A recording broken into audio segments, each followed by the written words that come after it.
Friend, आज हम लोग यहाँ पे एक्सप्लेन करने जा रहे हैं, डिस्कस करने जा रहे हैं लेबर वेलफेयर फंड के बारे में। स्पेशली मैं यहाँ पे दो तीन चीज़ों को फोकस करूँगा, जैसे कि LWF बेनिफिशियल क्यों है, किस प्रकार से एम्प्लॉय के लिए बेनिफिट है और एम्प्लॉय के लिए क्या एलिजिबिलिटी क्राइटेरिया है इसको अवेल करने के लिए और वो कैसे अप्लाई कर सकते हैं। इन सारी चीज़ों के ऊपर मैं फोकस करूँगा। अपार्ट फ्रॉम दैट थोड़ा मैं एलिजिबिलिटी, कंट्रीब्यूशन, कंप्लायंस ये सब भी देख लूँगा। तो A to Z आपको यहाँ इन्फॉर्मेशन मिल जाएगा। तो चलिए हम लोग देख लेते हैं क्या A to Z इस यहाँ पे एक्सप्लेनेशन मैं देने जा रहा हूँ। अगर आपका कोई क्वेरी और कंसर्न है तो बिल्कुल आप कमेंट बॉक्स में ड्रॉप कीजिएगा, मैं आपको गाइड कर दूंगा। तो सबसे पहले यहाँ पे देख सकते हैं इंट्रोडक्शन क्या है। तो आपको पता ही है लेबर वेलफेयर फंड एक स्टैट्यूटरी कंट्रीब्यूशन है जिसमें एम्प्लॉय के बेनिफिट के बारे में बताया जाता है, कहा जाता है। और यहाँ पे एक तरह का सिक्योरिटी बेनिफिट मिलता है वर्कर्स को, सोशल सिक्योरिटी बेनिफिट्स, और ये govern by the state specific labour welfare fund के तहत ये काम करता है। तो यहाँ पे आप देख लेते हैं एप्लीकेबिलिटी और कवरेज क्या होता है इसमें और किस प्रकार से इसका बेनिफिट मिलता है। तो हम लोगों को पता है कि एप्लीकेबल टू इस्टेब्लिशमेंट के लिए एप्लीकेबल होता है, फैक्ट्रीज और शॉप्स के लिए इस्टेब्लिश होता है, जो भी शॉप एंड इस्टेब्लिशमेंट एक्ट के अंतर्गत रजिस्टर्ड होते हैं या फैक्ट्री के अंदर रजिस्टर्ड होते हैं ऑर्गेनाइजेशन, उसके लिए एप्लीकेबल होता है। मैंडेटरी है स्पेसिफिक स्टेट के लिए, बहुत सारे स्टेट में नॉट एप्लीकेबल भी है। एग्जाम्पन फॉर सर्टेन एम्प्लॉयज और सर्टेन सेक्टर्स के लिए भी एग्जाम्प्टेड भी है। जैसे स्टेट कवर्ड में आपका आता है महाराष्ट्र, तमिलनाडु, कर्नाटका, गुजरात है, आंध्र प्रदेश, तेलंगाना, केरला, पंजाब, हरियाणा, MP, छत्तीसगढ़, वेस्ट बंगाल, दिल्ली, गोवा, उड़ीसा में एप्लीकेबल है। रिमेनिंग सभी में नॉट एप्लीकेबल है। कुछ अगर अपडेट आता है आगे तो मैं उसको ऐड ऑन कर दूंगा। यहाँ पे आप देख लेते हैं कंट्रीब्यूशन क्या है। तो सबसे पहले मैं आपको यह जानकारी दे दूं कि कंट्रीब्यूशन जो है स्टेट स्पेसिफिक होता है और स्टेट के हिसाब से किसी स्टेट में या मंथली, किसी स्टेट में हाफ ईयरली, किसी स्टेट में ईयरली, इस तरह से कंट्रीब्यूशन रेट को अब चेंज करना पड़ता है और चेंज होते रहता है। Time to time notification circular आता है। जैसे मैंने यहाँ पे एग्जाम्पल ले लिया है महाराष्ट्र का, तो आप देखिएगा कि एम्प्लॉय का कंट्रीब्यूशन अभी 25 रुपीज़ है और एम्प्लॉयर का 75 है। तो टोटल यहाँ पे 100 रुपीज़ बन के आता है एक एम्प्लॉय का। और ये वेरीज करता है स्टेट टू स्टेट। सारे स्टेट का मैं आपको टाइम टू टाइम नोटिफिकेशन और शेयर करता हूँ। मैं यहाँ पे लिंक कर दूंगा, आप प्लेलिस्ट में जा करके स्टेट वाइज देख लीजिएगा।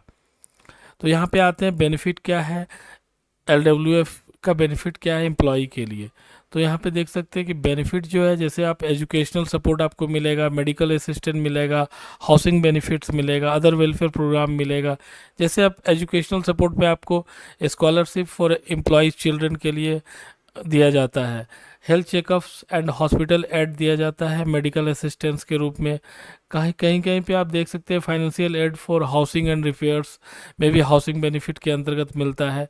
अदर वेलफेयर प्रोग्राम के अंतर्गत जैसे skill development, pension, maternity benefit वगैरह भी दिया जाता है। तो अब चलते हैं, देख लेते हैं कि एलिजिबिलिटी कैसे हम चेक कर सकते हैं कि आप एलिजिबल है या नहीं है इस LWF बेनिफिट के लिए। तो यहाँ पे आप देख सकते हैं कि जैसे आप स्टेट स्पेसिफिक रूल्स है यहाँ पे, तो each state has its own eligibility criteria.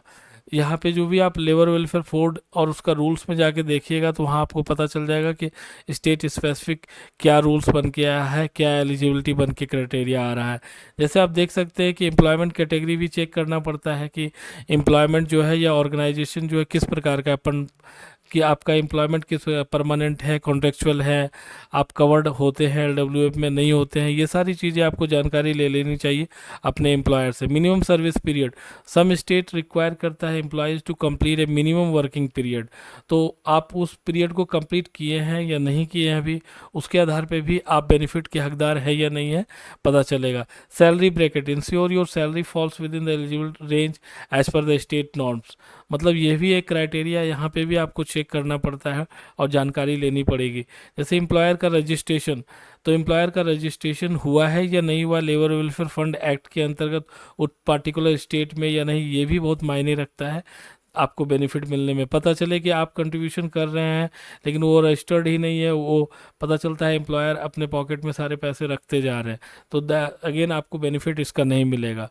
Consult HR department, employ can seek clarification from their companies HR, directly contact the state labour welfare board से भी आप कांटेक्ट कर सकते हैं, पता कर सकते हैं कि हमारा जो ऑर्गेनाइजेशन है वो एलिजिबल है या नहीं है, हम लोग एलिजिबल है या नहीं है, और क्या डिटेल इसमें चाहिए। तो अब देखिए कैसे एम्प्लॉई अवेल कर सकते हैं। तो अवेल करने का यहाँ पे चेक एलिजिबिलिटी, पहले आपको एलिजिबिलिटी क्राइटेरिया चेक करना है, जो उसी के बेस पे state specific labour welfare fund rule के आधार पे आपको एलिजिबिलिटी चेक कर लेना है, और जो मैं क्राइटेरिया बताया वह चेक कर लेना है। उसके बाद आप एप्लीकेशन अप्लाई थ्रू एम्प्लॉयर और directly via the state labour welfare board का जो वेबसाइट है वहाँ पे भी जा कर के आप अप्लाई कर सकते हैं। Submit required documents such as ID proof, salary slip, application form, ये सारे प्रोसेस हैं। या फिर आपको कॉन्टैक्ट नंबर भी मिल जाएगा वेबसाइट पे, अगर नहीं तो कमेंट कीजिएगा, मैं आपको गाइड कर दूंगा। वहाँ पे भी ईमेल के माध्यम से या कॉन्टैक्ट के माध्यम से आपको काफ़ी सारी जानकारी मिल जाएगी। तो लेबर वेलफेयर अप्रूवल प्रोसेस क्या है, लेबर वेलफेयर बोर्ड जो है रिव्यू करेगा आपके एप्लीकेशन को और प्रोसेस करेगा बेनिफिट को अकॉर्डिंगली।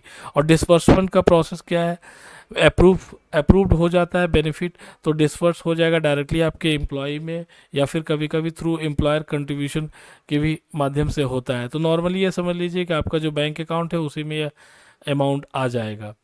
इसके अलावा यहाँ पे कंप्लायंस और फाइलिंग प्रोसेस क्या है, तो ये काफ़ी इंपॉर्टेंट है एम्प्लॉयर के लिए, क्योंकि डिडक्शन जो है फ्रीक्वेंसली क्या है, मंथली, हाफ ईयरली या फिर एनुअली आपके सैलरी से डिडक्ट होता है as per the state specific norms, but this is defined by the respective state welfare board.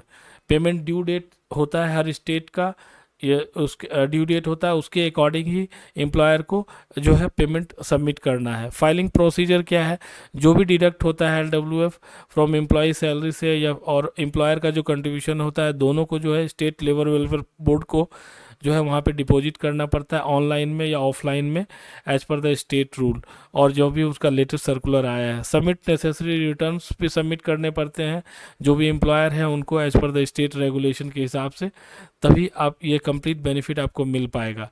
अब देखिए पेनाल्टीज भी क्या है फॉर नॉन कंप्लायंस। तो इसमें पेनाल्टीज का क्या है कि अगर एम्प्लॉयर ने फॉलोइंग कंट्रीब्यूट में फेस फाइन्स और लीगल एक्शंस, मतलब अगर उसने लेट कर दिया है पेमेंट करने में या नहीं डिपॉजिट कर रहे हैं कंट्रीब्यूशन, तो उन पे फाइन भी हो सकता है या लीगल एक्शन भी किया जा सकता है। पेनाल्टी अमाउंट भी वेरी करेगा as per the state rule के हिसाब से और लॉ के हिसाब से। Definitely it can impact company reputation और HR कंप्लायंस स्टेटस पे भी इसका इम्पैक्ट पड़ेगा। तो इससे रिलेटेड और भी कोई क्वेरी और कंसर्न है तो मुझे बताइएगा। तो कंक्लूजन के रूप में मैं यही बोल सकता हूँ कि यह जो है LWF legal requirement in many states है और इसमें 100% कंप्लायंस होना चाहिए। कंट्रीब्यूट टू एम्प्लॉय वेलफेयर और सोशल सिक्योरिटी के लिए काफ़ी इम्पोर्टेंट है ये, और आपको चेक करना चाहिए state specific rules to avoid penalty. अगर आप दे रहे हैं या नहीं दे रहे हैं तो आपको ये बिल्कुल चेक करना चाहिए, उसके अकॉर्डिंग आपको करना चाहिए। और अगर आपको कोई भी जानकारी चाहिए HR और पेरोल रेगुलेशन से रिलेटेड, बिल्कुल आप कमेंट कीजिएगा, मैं आपको गाइड कर दूंगा। धन्यवाद फ्रेंड्स।